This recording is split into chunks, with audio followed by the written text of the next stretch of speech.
취업은 해커스, 대기업 해커스, 공기업 해커스, 시정을 크게 버렸어, 가자. 채용 핵심은 뭐냐면 이렇게 생각하시면 돼요. 예. 여러분들과 그리고 직무 그리고 이렇게 기업이 있습니다. 근데 여러분들이 직무에 대한 이해라든지 아니 기업에 대한 이해가 거의 없거나 낮을 때 이렇게 떨어져 있을 거예요. 그런데 이렇게 해서는 안 되고요. 실제 여러분들 취업을 하시려면 나와 직무와 기업. 네.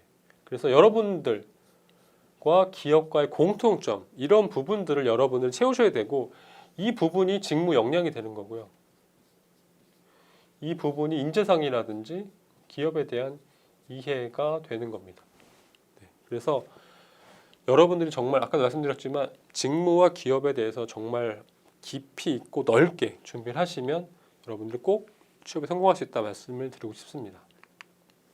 그래서 직무 분석을 해야 되는데요. 직무 분석에서 여러분 뭘 해야 되냐면 기본적으로 직무를 이해하셔야 됩니다. 그래서 주요 업무가 무엇이고 뭐 하루 일과가 어떻게 진행되는지까지 알면 더 좋겠죠. 그 다음에 그 일을 했을 때 장단점이 무엇인지도 미리 파악을 하셔야 되고요.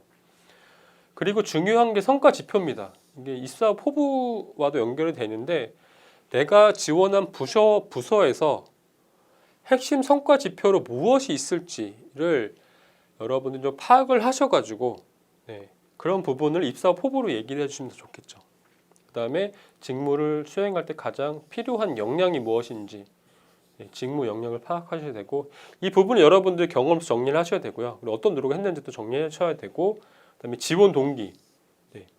내가 왜 직무를 선택을 했는지, 내가 여러 직무가 있는데 내가 왜 품질 선택했는지, 생산을 선택했는지 이런 부분을 여러분들이 명확하게 얘기를 하실 수 있어야 된다는 얘기입니다. 그 다음에 아까 직무 노력 말씀드렸는데 과거부터 현재까지 여러분들이 어떤 노력을 했는지도 쭉 정리를 해보시는 게 필요합니다.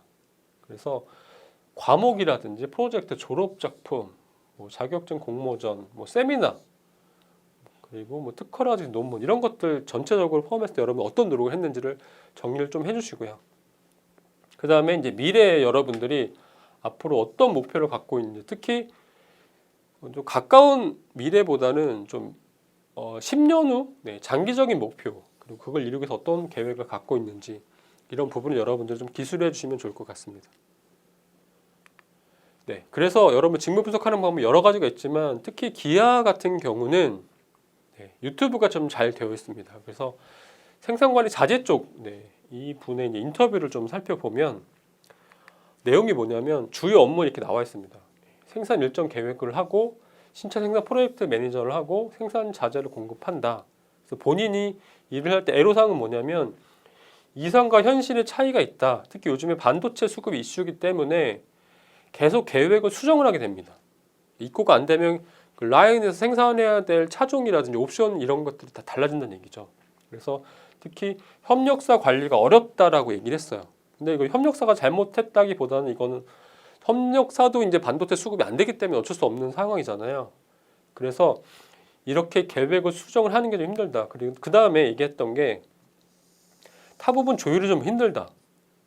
본인 생산 스케줄 같은 거를 세울 때 아니면 자재를 납품을 할 때 이런 관련된 부분들과 계속 꾸준히 소통을 해야 되거든요. 그런데 그런 쪽에서 어렵다라고 얘기를 했고요. 그래서 필요 역량을 뭐라고 얘기를 했냐면 이 친구 이분은 이제 자재 쪽뿐만이 아니고요.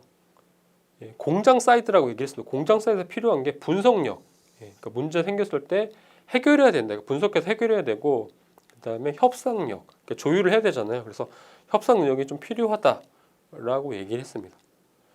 그러면 여러분들 여기서 어필하셔야 될 건 뭐냐면 이런 커뮤니케이션 능력이 뛰어나다라고 하는 부분, 협상력, 그리고 문제 해결 능력 이런 것들을 여러분들이 지원한 직무, 특히 생산관리 자재 쪽에서 저는 이런 역량이 있습니다라고 하는 부분을 어필해 주셔야 된다는 얘기입니다.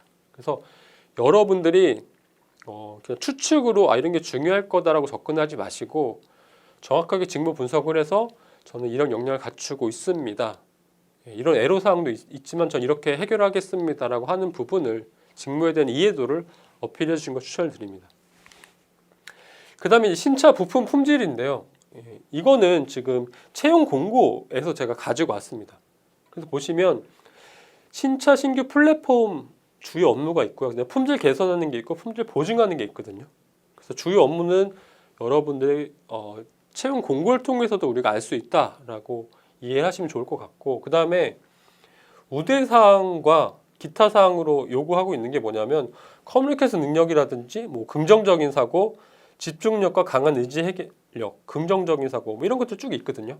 그래서 여러분들이 직무 분석을 하실 때는 이런 것처럼 여러분들에게 요구되는 그 직무에서 요구되는 직무 역량이 무엇인지, 그리고 여러분들이 어떤 노력을 했는지, 내가 갖고 있지 못한 부분은 무엇인지 이런 부분들을 정리해 주시면 되고, 특히 여러분들이 갖고 있는 것 중에서 여러분들이 그런 부분을 어필하시면 돼요. 근데 특히 이 대외 지수 같은 경우는 IQ에서 VDS라고 말씀을 드렸는데 얘네들 대외 지수가 있습니다. 대외 지수 품질 분석 및 개선 업무라고 되어 있거든요. 그래서 이런 부분 같은 경우는 여러분들이 지금 몰랐다고 하시더라도 이거는 그냥 금방 이해하시면, 한 10분 정도만 여러분들이 집중하시면 이해하고, 이 지수를 여러분들의 뭐 포부라든지 그런 쪽으로도 연관시킬 수 있거든요. 그래서 이렇게 짧은 기간 동안에 습득할 수 있는 이런 지수에 대한 이해는 여러분들이 제가 좀 이따 또 설명을 드릴 건데 이런 것들은 빨리 파악하시는 것을 추천을 드립니다. 그 다음에 이제 기업 및 산업 분석으로 가게 되면, 이제 산업 분석으로 들어가면 이런 오토모티브 산업의 특징 및 중요성, 그리고 왜 나는 다른 산업 중에서 왜 오토모티브 자동차 쪽에 관심을 갖게 됐는지, 그리고 현재 오토모티브 쪽에 이슈 사항은 무엇인지 이런 부분들도 좀 여러분들 이해를 하셔야 됩니다.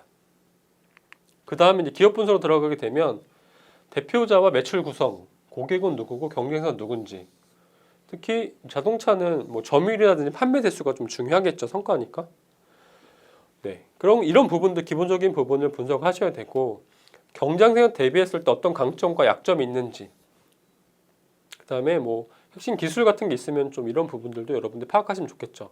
그리고 내가 왜 다른 회사가 아닌 왜 기아를 지원했는지, 그리고 기아의 이슈사항, 그 이슈사항 관련해서 본인이 어떤 역할을 제시할 수 있을지, 인재상 관련 경험 정리, 그 다음에 이 회사의 로드맵 같은 것들도 이해하시면 도움이 많이 되겠죠.